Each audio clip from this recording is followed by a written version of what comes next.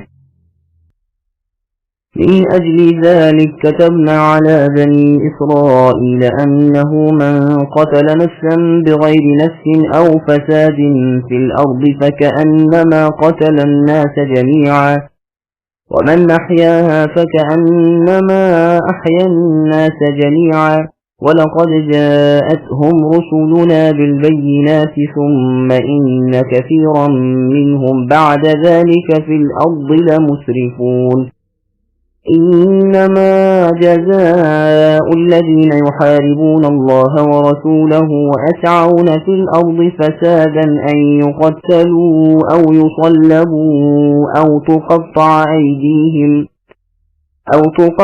أيديهم وأرجلهم من خلاف أو ينفوا من الأرض ذلك لهم خزي في الدنيا ولهم في الآخرة عذاب عظيم إلا الذين تابوا من قبل أن تقدروا عليهم فاعلموا أن الله غفور رحيم۔ اسی وجہ سے ہم نے بنی اسرائیل پر یہ لکھ دیا کہ جو شخص کسی کو بغیر اس کے کہ وہ کسی کا قاتل ہو یا زمین میں فساد مچانے والا ہو قتل کر ڈالے تو گویا اس نے تمام لوگوں کو قتل کر دیا، اور جو شخص کسی ایک کی جان بچا لے اس نے گویا تمام لوگوں کو بچا لیا۔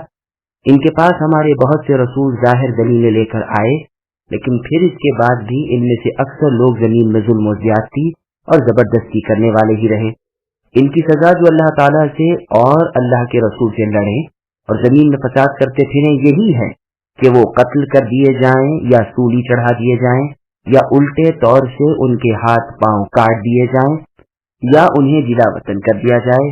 یہ تو ہوئی ان کی دنیا کی ذلت اور خواری، اور آخرت میں ان کے لیے بڑا بھاری عذاب ہے۔ ہاں جو لوگ اس سے پہلے توبہ کر لے کہ تم ان پر اختیار پالو تو یقین مانو کہ اللہ تعالیٰ بہت بڑی بخشش اور رحم و کرم کرنے والے ہیں۔ سامعین ان آیتوں کی تفسیر سماعت کیجیے۔ انسانی جان کی قدر و قیمت۔